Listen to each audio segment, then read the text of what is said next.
Welcome back students to Principles of Inheritance Part 2. Students, as in Part 1 we had studied about monohybrid cross, dihybrid cross and test cross, and by which Mendel has given certain laws also, and we had studied those laws as law of dominance, law of segregation and law of independent assortment.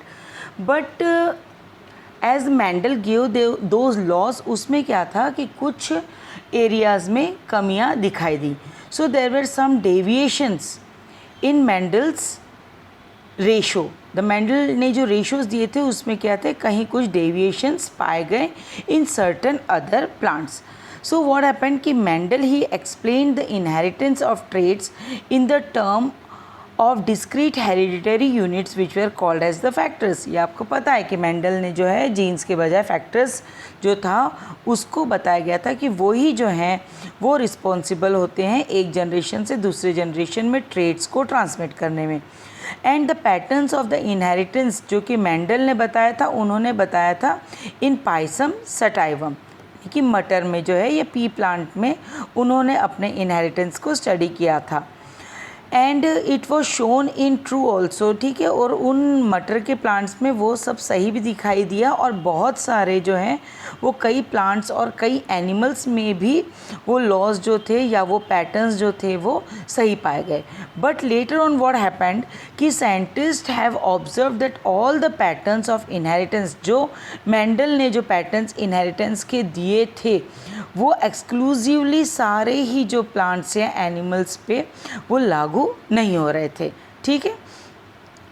So through those complexities could be resolve with in the framework of Mendelian principles with slight modification.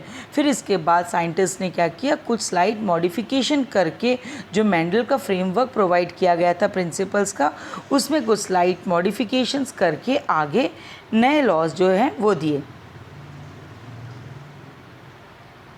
That was incomplete dominance. एक जो इस तरीके से जो उनको जहाँ जहाँ पर डेविएशंस मिले उस तरीके से उन्होंने नए नियम बना दिए. First is incomplete dominance. अब इनकम्प्लीट डोमिनेंस में क्या होता है कि इट कैन बी, देखिए it is very important 3 marks point of view से this is the important part over here.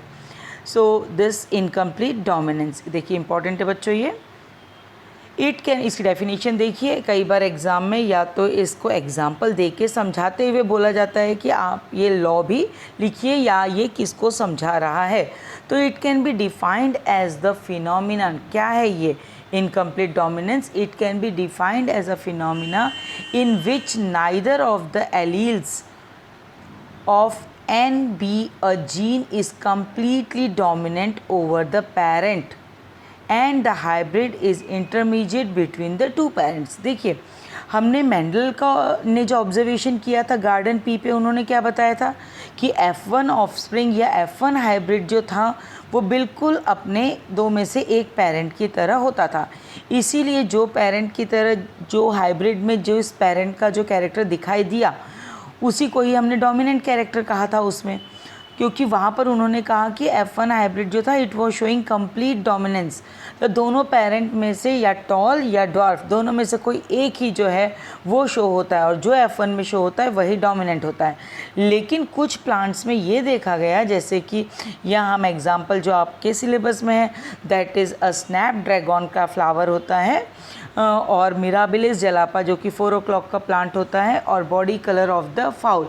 इनमें क्या है, इन्होंने देखा कि जो F1 जनरेशन में जो फिनोटाइप्स मिले वो क्या थे, they were intermediate between both the parents. दोनों ही पेरेंट्स हैं. समझिए कि अगर रेड कलर और वाइट कलर का जो है प्लांट उसके बीच में क्रॉस करा रहे हैं तो F1 जनरेशन में सिर्फ रेड नहीं आएगा, यहाँ पर एक पिंक कलर का जो है फॉर्मेशन होगा हाइब्रिड में. ठीक है, that is the intermediate between both the parents, that is intermediate between red and white.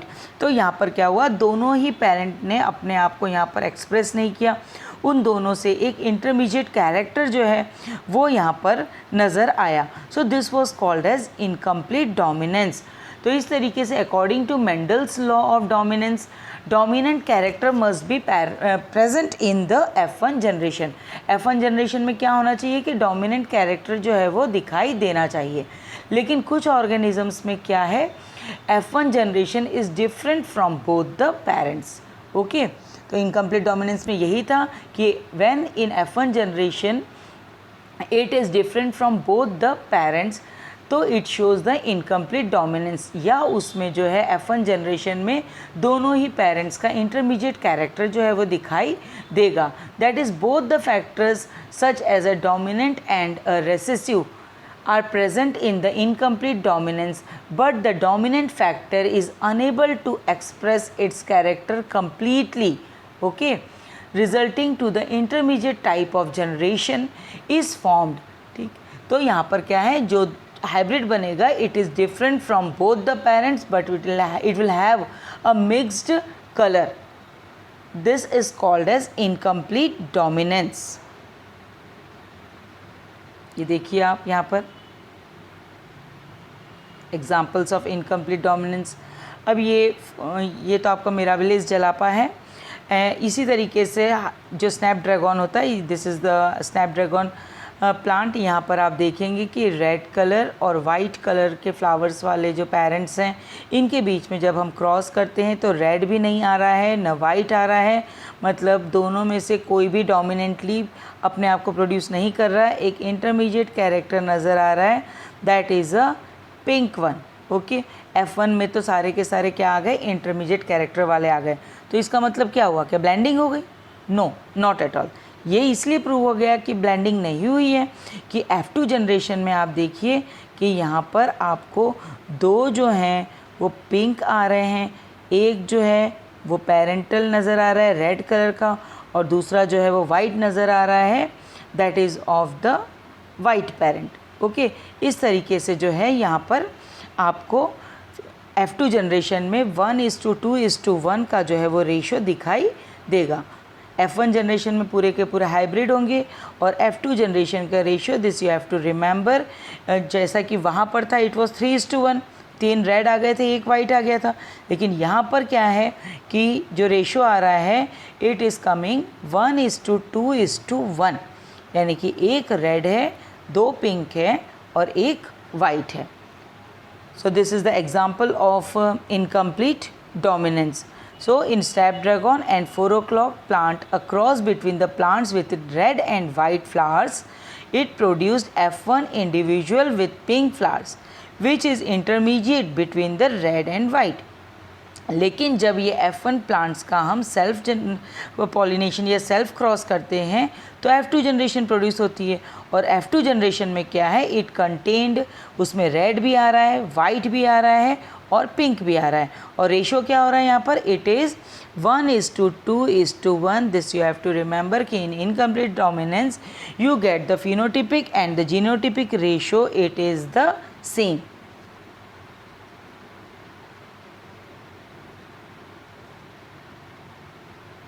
तो इस तरीके का जो क्रॉस हुआ, इससे क्या इंडिकेट हो रहा है, that pink is the phenotype of the heterozygous genotype. वहाँ पर क्या था कि अगर कैपिटल T स्मॉल t था तो आपके पास प्लांट जो है वहाँ पर टॉल आ रहा था, यानी कि हेट्रोजाइगस में भी अगर डोमिनेंट एलील है तो डोमिनेंट वो प्लांट शो कर रहा था। लेकिन यहाँ पर क्या है, कंडीशन थोड़ी दूसरी है कि इनकम्प्लीट डोमिनेंस में क्या है कि अगर कैपिटल R और स्मॉल r जो है ये अगर हाइब्रिड में आ रहा है तो ये जो है ये रेड नहीं होगी, it will not be red but it will show pink colour. What it will show, it will show pink colour. So heterozygous जो है इसके यहाँ पर कलर क्या होगा, it will be pink, and this pattern of inheritance is not due to blending. और दूसरा ये कि ये जो है इसमें ब्लेंडिंग भी नहीं हो रही है, there is no blending over here, क्योंकि हमको F2 जनरेशन में रेड भी दिखाई दे रहा है और 1/4 जो है यहाँ पर आपको प्रोजेनी वाइट कलर की और 1/4 प्रोजेनी जो है वो आपके रेड कलर की, और हाफ जो है वो आपको पिंक कलर की दिखाई देती है। सो द फिनोटिपिक, अब यहाँ पर क्या है कि फिनोटिपिक और जो जीनोटिपिक रेशो हैं they both are the same. So this type of observation it was resulted from the incomplete dominance of the alleles. So got this point of incomplete dominance. देखिए कभी भी एग्ज़ाम में अगर आपको Snapdragon plant का, या उसको हम एंटीराइनम माजस भी कहते हैं, एंटीराइनम माजस का या मिराबिलिस जलापा का या फाउल के कलर का कोई सा भी अगर एग्जाम्पल आता है तो आपको आँख बंद करके उसमें इनकम्प्लीट डोमिनेंस के ही बारे में लिखना है। इनकम्प्लीट डोमिनेंस में हमेशा याद रखिए कि जो फिनोटिपिक रेशो और genotypic ratio it is same, that is 1:2:1। और लॉ ऑफ डोमिनेंस में क्या था आपका, जीनोटिपिक रेशो जो था इट वाज 1:2:1 और फिनोटिपिक रेशो जो था इट वाज 3:1, क्योंकि वहाँ पर जो थे 3 टॉल और एक जो है वो ड्वार्फ आ रहा था F2 जनरेशन में। So remember this, genotypic and the phenotypic ratio both of the law of dominance वाला भी और इनकम्प्लीट डोमिनेंस में भी। अच्छे से याद रखिए इस चीज़ को कि लॉ ऑफ डोमिनेंस और इनकम्प्लीट डोमिनेंस में genotypic ratio it is the same, that is 1:2:1। Okay, so और जो वहाँ पर आपका फिनोटिपिक रेशो है वो भी इनकम्प्लीट डोमिनेंस में आपका 1:2:1 ही आएगा, लेकिन लॉ ऑफ डोमिनेंस में जो नॉर्मल आपका मोनोहाइब्रिड क्रॉस था उसमें क्या था, वो ratio it was, phenotypic ratio जो था it was 3:1। Remember this very properly.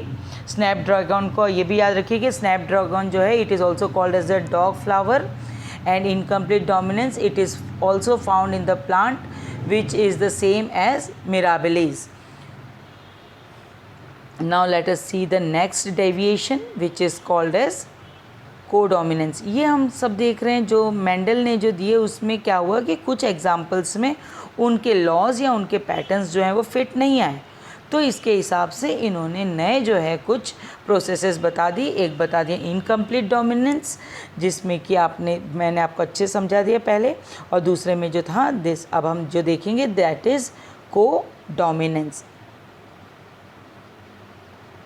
It refers to the phenomena of inheritance in which the two alleles of a genes they are equally dominant and express themselves in the presence of the other। अब यहाँ पर ये देखिए ये बिल्कुल आपका different हो गया है। यहाँ पर ये क्या बोल रहे हैं कि जो दोनों एलील्स हैं, समझिए कि कैपिटल T और स्मॉल t, ये दोनों एलील्स जो हैं ये इक्वली डोमिनेंट होंगी, और जो ऑफस्प्रिंग है वो दोनों ही जो पेरेंट है उसको रिजेंबल करेगा। लेकिन आपके लॉ ऑफ डोमिनेंस में क्या था, सिर्फ एक ही पेरेंट को रिजेंबल कर रहा था, और आपके इनकम्प्लीट डोमिनेंस में क्या था कि दोनों ही पेरेंट को रिजेंबल नहीं कर रहा था। अब कोडोमिनेंस में क्या है कि ये दोनों ही पेरेंट को रिजेंबल करेगा। देखिए अच्छे से डिफरेंसेस को अच्छे से समझिए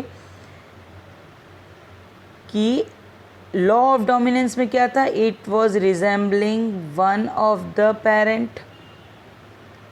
लॉ ऑफ इनकम्प्लीट डोमिनेंस में क्या था, it was resembling neither of the parents, एक भी पेरेंट को रिजेंबल नहीं कर रहा था। लॉ ऑफ डोमिनेंस में सिर्फ एक ही पेरेंट को रिजेंबल कर रहा था।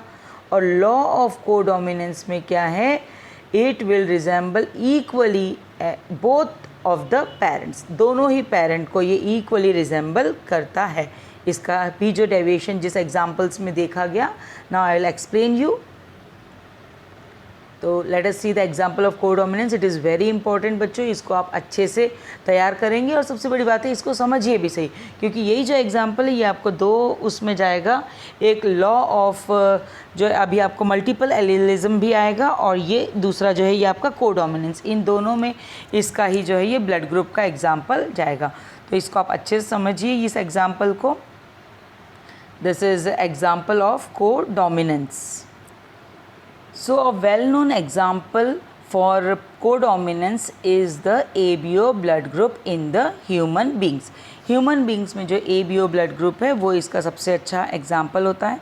जैसा कि आपको मालूम है कि ह्यूमन बींग्स में जो ब्लड ग्रुप्स होते हैं it is A, B, AB and O। इस तरीके से 4 ब्लड ग्रुप जो हैं it is present in humans, and the blood group character it is controlled by a gene that is I gene. देखिए बिल्कुल ध्यान से सुनिएगा इस चीज़ को।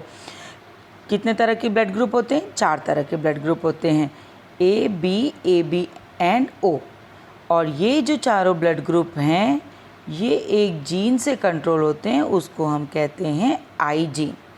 और ये जो आई जीन है इसके 3 एलीलिक फॉर्म्स होते हैं। जनरली हमको पता है एक जीन के 2 एलीलिक फॉर्म होते हैं, लेकिन यहाँ पर जो है इस जीन के 3 एलीलिक फॉर्म्स जो हैं वो प्रेजेंट हैं।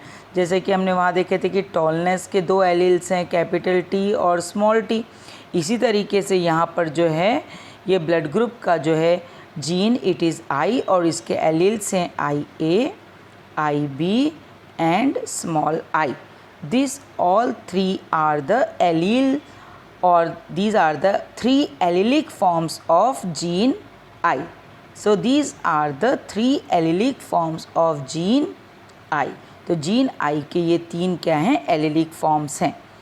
अब यहाँ पर क्या है, जो हम कोडोमिनेंट की बात कर रहे हैं, I A and I B are codominant and both are dominant over small I. I A और आई बी अगर साथ में होंगे तो ये क्या होंगे? ये दोनों ही कोडोमिनेंट होंगे, यानी कि ब्लड ग्रुप क्या हो जाएगा? A B. और अगर ये आई स्मॉल आई के साथ हैं, अभी मैं आपको आगे इसकी पूरी टेबल बताऊंगी, अगर स्मॉल आई के साथ हैं तो अकेला आई ए डोमिनेंट होगा, अगर आई बी स्मॉल आई के साथ है तो बी वाला जो है वो डोमिनेंट होगा। तो आई ए और आई बी जो हैं ये दोनों ही स्मॉल आई के ऊपर डोमिनेंट हैं, लेकिन आई ए और आई बी एक दूसरे पे डोमिनेंट नहीं हैं, ये को डोमिनेंट हैं and both are dominant over I. अब ये जो लेटर्स जो लिखे हैं which are written as the subscript, ये जो ए और बी ये जो लिखा हुआ है आई के ऊपर, ये क्या हैं? These all are the sugar polymers, या इनको हम कहते हैं glycoproteins. They are found projected over the surface of the RBC. अगर आरबीसी जो होता है उसके सरफेस पर ये प्रेजेंट होते हैं, ठीक है। This are present over the surface of RBC. These are the glycoproteins or the sugar polymers which are present on the surface of the RBC. अब ये जो एलील आई ए है, ओके, ये एलील जो आई ए अगर है तो ये क्या करता है? ये ए टाइप का ग्लाइकोप्रोटीन प्रोड्यूस करता है।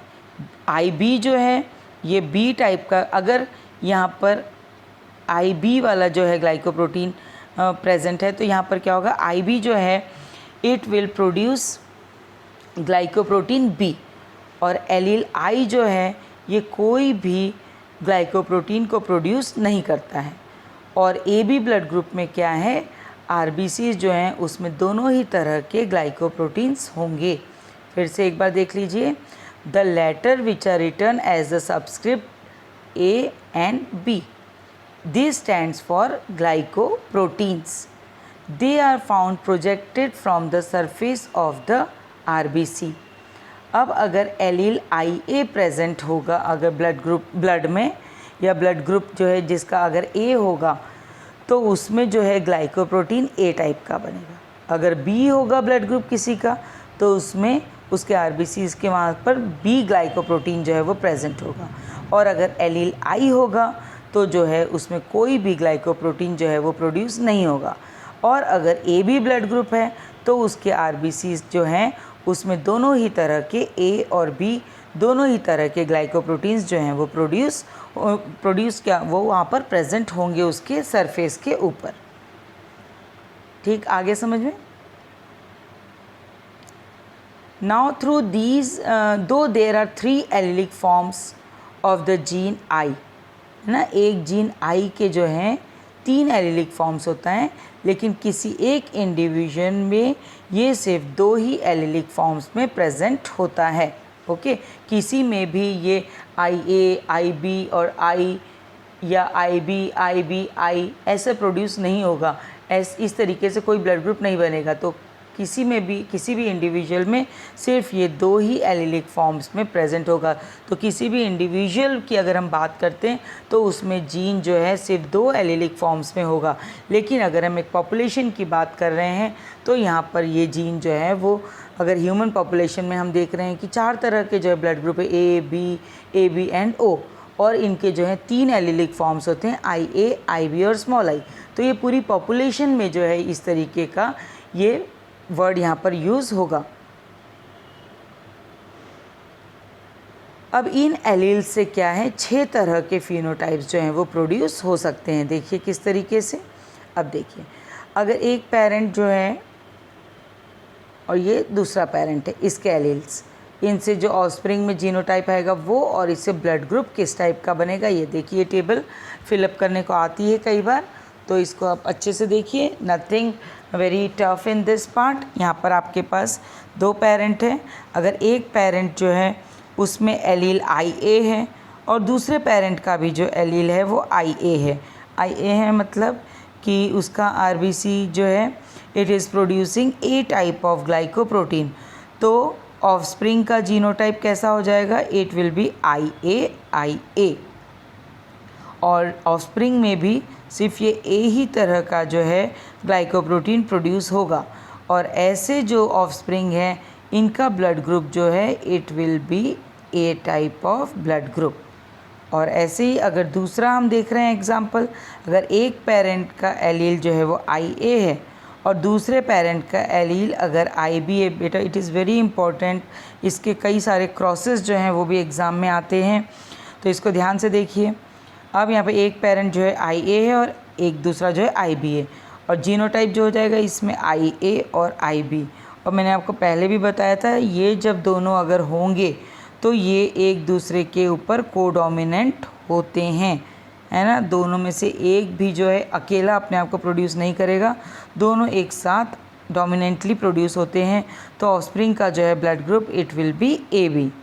और यही अगर दूसरा जो है इस तरीके से IA और स्मॉल I है, हमने कहा था कि दोनों ही जो है वो स्मॉल I पे डोमिनेंट है, तो ऑफस्प्रिंग का हो जाएगा IA एंड स्मॉल I और ब्लड ग्रुप बन जाएगा A ब्लड ग्रुप। और ऐसे ही अगर IB और IA हैं तो भी बनेगा AB ब्लड ग्रुप, और IB और IB है तो B ब्लड ग्रुप, IB और स्मॉल I है तो B ब्लड ग्रुप, और दोनों स्मॉल I हैं अगर, यानी कि कोई ग्लाइकोप्रोटीन नहीं बन रहा है, तो इस तरीके से जो ब्लड ग्रुप बनेगा it will B O blood group. Clear. ये जो है this is the table which is showing the genetic basis of blood group in human population. देखिए एक अकेले ह्यूमन बीइंग की बात नहीं हो रही है, एक ह्यूमन पॉपुलेशन की बात हो रही है। Okay, now let us see multiple allelism. Multiple allelism, it is the phenomena of inheritance in which a gene it exists in more than 2 allelic forms. यही जो मैंने अभी आपको ब्लड ग्रुप का बताया, इसमें अब मल्टीपल एलिलिज्म में क्या हो रहा है कि कोई एक जीन जो है जब वो 2 से ज़्यादा एलिलिक फॉर्म में प्रेजेंट होगा तो इस फिनोमिना को हम मल्टीपल एलिलिज्म कहते हैं। बट एवरी इंडिविजुअल, लेकिन एक इंडिविजुअल में जो है it can have only 2 of the alleles, hence multiple allelism it can be studied in the population and not in individuals. सिर्फ इंडिविजुअल्स में हम मल्टीपल एलिलिज्म की जो है स्टडी नहीं कर सकते, मल्टीपल एलिलिज्म की स्टडी हमको पॉपुलेशन में करनी पड़ती है, जैसे कि हमने ब्लड ग्रुप के बारे में किया। तो ABO blood group system in humans it is an excellent example of phenomena of multiple allelism. Also, since the gene I here it exists in 3 allelic forms, that is IA, IB and small I. So this is called as multiple allelism. जब कोई एक gene pair की ये 2 allylic forms की बजाय वो 2 से ज़्यादा एलिलिक फॉर्म्स में मिलती हैं, then it is called as multiple allelism. Now see the next topic, that is pleiotropy. अब देखिए ये सब चीज़ आपको अच्छे से याद रखनी है। हम डेविएशंस देख रहे हैं, तो सबसे पहला हमने देखा इनकम्प्लीट डोमिनेंस की हाइब्रिड यानी कि F1 जनरेशन में क्या है, वो ऑफस्प्रिंग जो है वो दोनों ही पेरेंट को रिजेंबल नहीं करता है, यानी कि दोनों पेरेंट में से एक भी डोमिनेंटली अपने आप को एक्सप्रेस नहीं कर पाया। and the offspring is neither it is resembling both of the parents but it is having the intermediate character of both the parents. This is incomplete dominance. फिर उसके बाद आपने देखा कोडोमिनेंस. उसमें हमने क्या देखा कि जो ऑफस्प्रिंग है it is resembling both the parents. A B O blood group, अगर ए और बी दो एलेलिक फॉर्म्स हैं तो उसमें दोनों ही एक दूसरे की प्रेजेंस में एक्सप्रेस कर रहे हैं और ब्लड ग्रुप जो है वो ए बी आ रहा है. तो यहाँ पर आपका कोडोमिनेंस हो गया.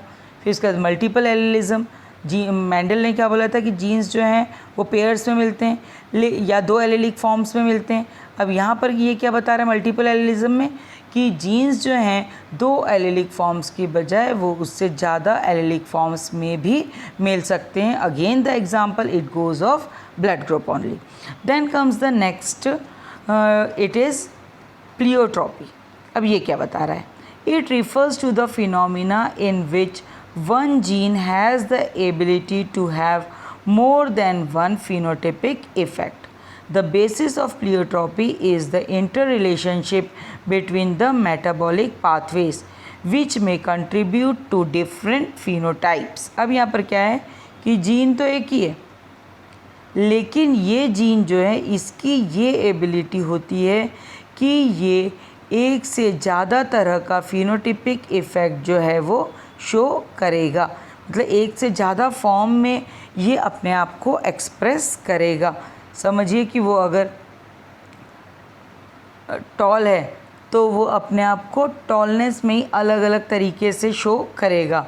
तो अभी यहाँ पर मैं आपको इसको और अच्छे से एग्जांपल में बताऊँगी. So the basis of the pleiotropy. अब ये ऐसा क्यों हो रहा है इस जीन का? क्योंकि इसका जो भी मेटाबॉलिक पाथवे है इस जीन का ये जो है थोड़ा सा डिफरेंट हो जाता है, अलग अलग.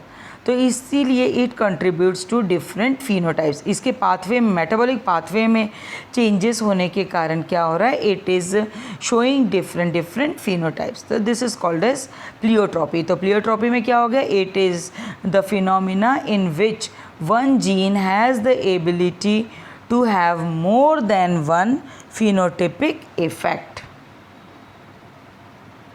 अब देखिए इस एग्जाम्पल को. इसमें in garden pea the same gene it controls the flower colour and the seed coat colour. क्या बोल रहे हैं ये कि जो मटर का प्लांट है इसमें एक ही जीन जो है वही सेम जीन वो फ्लावर के कलर को भी कंट्रोल कर रहा है और वो जो सीड है उसके बाहर का जो कोट है उसके कलर को भी ये कंट्रोल कर रहा है. एक और एग्जाम्पल है पी में ही है कि in pea is the gene that controls the size of the starch grain and the shape of the seed. एक ही जीन जो है वो स्टार्च का जो ग्रेन है उसके अंदर जो स्टार्च बन रहा है उसके साइज़ को भी कंट्रोल कर रहा है और साथ में जो सीड है उसके शेप को भी कंट्रोल करने वाला एक ही जीन है. और देखिए इसी को इन एग्जाम्पल्स के फॉर्म में बता दिया है. स्टार्च जो है इफ़ेक्टिवली सिंथेसाइज होगा, मतलब स्टार्च के ग्रेन बहुत अच्छे साइज़ के होंगे, लार्ज होंगे, अगर क्या होगा वो होमोजाइगोट कंडीशन में होंगे. यानी कि कैपिटल बी जब होगा तो इस कंडीशन को हम होमोजाइगोट कंडीशन कहते हैं. तो इस कंडीशन में क्या है? स्टार्च का grain it will B of large size. और अगर रेसेसिव होमोजाइगोट्स हो गया मतलब कि स्मॉल बी अगर हो गया तो इसमें क्या होगा कि स्टार्च ग्रेन का साइज़ जो है वो छोटा होगा और इफ़ेक्टिवली या लेस एफिशिएंसी के साथ जो है स्टार्च का सिंथेसिस होगा. तो ये बात आई आपको समझ में कि स्टार्च के ग्रेन का सिंथेसिस या उसके साइज़ किस तरीके का होगा और सीड का शेप किस तरीके का होगा, ये एक ही जीन जो है वो उसको कंट्रोल कर रहा है. तो अगर ये जीन अगर होमोजाइगोट कंडीशन में है यानी कि कैपिटल बी हैं, दोनों ही सेम एलील्स यहाँ पर प्रेजेंट हैं, तो ग्रेन जो है स्टार्च के ग्रेन जो हैं बहुत ज़्यादा इफ़ेक्टिवली प्रोड्यूस होंगे और वो लार्ज साइज़ के होंगे. लेकिन अगर रेसेसिव होमोजाइगोट्स हैं यानी कि स्मॉल बी है तो क्या होगा? स्टार्च का सिंथेसिस जो है ये छोटे साइज़ के स्टार्च के ग्रेन्स होंगे और लेस एफिशिएंसी के साथ स्टार्च का सिंथेसिस होगा. और at the maturity the seeds, जब सीड्स मैच्योर हो रहे हैं, अगर सीड्स जिसकी जीनोटाइप जो है वो अगर कैपिटल बी या कैपिटल बी स्मॉल बी है, ओके, तो सीड्स कैसे होंगे? दे आर राउंड, ये राउंड ही होंगे क्योंकि कैपिटल बी दोनों जगह है। While the seeds of genotype small B, और अगर स्मॉल बी टाइप का जो अगर जीनोटाइप है तो क्या होगा? सीड्स कैसे होंगे? रिंकल्ड होंगे। अगर कैपिटल बी एक में भी अगर आ गया तो वो सीड कैसे होंगे? वो राउंड होंगे। So the genes showed complete dominance for the shape of the seeds. देखिए सीड्स का शेप तो इनने प्रॉपर बता दिया कि अगर कैपिटल बी है, वो अगर हेट्रोजाइगोट कंडीशन में भी है, यानी कि कैपिटल बी स्मॉल बी है, तो भी जो है वो सीड्स क्या होंगे? राउंड होंगे। लेकिन यहाँ पर अब थोड़ा सा डिफरेंस ये आ जाता है कि ये क्या करते हैं, यहाँ पर इन्हें सीड के शेप में तो इन्होंने डोमिनेंस शो कर दिया कंप्लीट, लेकिन they showed incomplete dominance for the trait that is the size of the starch grain. अब यहाँ पर क्या है कि अगर कैपिटल बी है तो स्टार्च ग्रेन का साइज़ क्या होगा? वो लार्ज होगा और सीड भी जो है वो राउंड होगा। लेकिन अगर स्मॉल बी है तो क्या होगा? इससे छोटे साइज़ के स्टार्च के ग्रेन होंगे।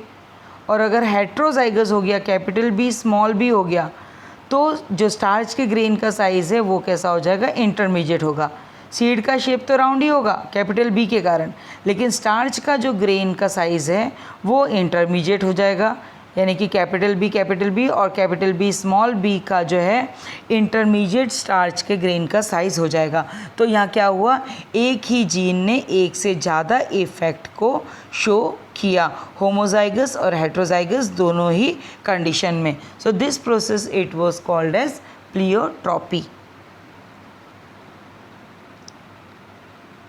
चीज़ मैंने आपको बता दी अभी। Next we will see the polygenic inheritance. अब it is also known as quantitative inheritance, इसको हम क्वांटिटेटिव इनहेरिटेंस भी कहते हैं। अब इसमें क्या है? एक ही कैरेक्टर को जब एक से ज़्यादा जीन्स कंट्रोल करें तो उसको हम कहते हैं polygenic inheritance. So it is also known as quantitative inheritance. It is the phenomena where a character is controlled by two or more genes and the graded phenotypes produced are due to the additive effect of the genes. For example, जैसे कि human being का जो skin का colour है, intelligence है, अलग अलग height है। देखते हैं हम ह्यूमन बींग्स में टॉल या ड्वार्फ सिर्फ इतने ही नहीं है, अलग अलग साइजेस जो है वो मिलती हैं। स्किन का कलर जो है वो अलग अलग मिलता है। और कॉब लेंथ ऑफ द मेज़, भुट्टे में भी आप देखिए कि भुट्टे का साइज़, सभी भुट्टे जो बिल्कुल एक सेम साइज़ के नहीं होंगे, वो अलग अलग साइजेस के मिलते हैं। और colonel's colour of the wheat, गेहूँ का जो कलर है वो भी अलग अलग जो है वो होता है। तो these all show the graded phenotypes. It is also known as the continuous variation, इसको हम कंटिन्यूस वेरिएशन भी कहते हैं। So this was all with the deviations of Mendel's law. Hope you all have understood, students.